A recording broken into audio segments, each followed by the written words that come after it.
নমস্কার বন্ধুরা, এই সপ্তাহের কর্মসংস্থানে যে খবরগুলোকে প্রধানত হেডিং আকারে তুলে ধরা রয়েছে সেটাই তোমাদের সঙ্গে শেয়ার করছি। তোমরা চ্যানেলটা দেখো, লাইক করো, শেয়ার করো এবং সাবস্ক্রাইব করো। চলো খবরগুলোকে এবার তুলে ধরা যাক তোমাদের সামনে। মূলত দেখো কী আঁকা বলছে, নেভিতে 270 অফিসারের একটা রিক্রুটমেন্ট।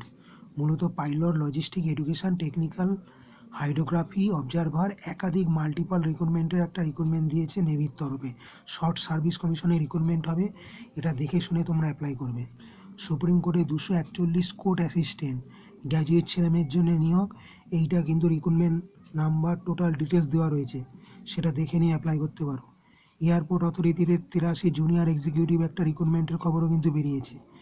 বিমা সংস্থায় 55 অফিসার নিচ্ছে, এ ধরনের একটা ম্যানেজমেন্ট এডিপদে এরকম একটা রিক্রুটমেন্টের খবরও কিন্তু বড় করে হেডিং করেছে। সমবায় ব্যাংকে 11 অফিসারের রিক্রুটমেন্টের খবরও তারা বার করেছে। পাশাপাশি রেলে 1856 রিক্রুটমেন্টের একটা খবর বেরিয়েছে, এবং এই ক্ষেত্রে 64 বছর অবধি বয়স থাকলেও অ্যাপ্লাই করতে পারবে এবং অবসরপ্রাপ্তরাও অ্যাপ্লাইয়ের যোগ্য।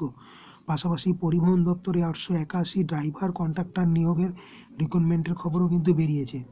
এবং পূর্ব মেদিনীপুর জেলা জাজেস কোর্টে 46 ক্লার্ক, স্টেনো, গ্রুপ ডি এই ধরনের একটা রিক্রুটমেন্টের খবরও কিন্তু কর্মসংস্থান প্রকাশ করছে। তোমরা চ্যানেলটা দেখো, লাইক করো, শেয়ার করো, সাবস্ক্রাইব করো। ধন্যবাদ, নমস্কার, থ্যাংক ইউ।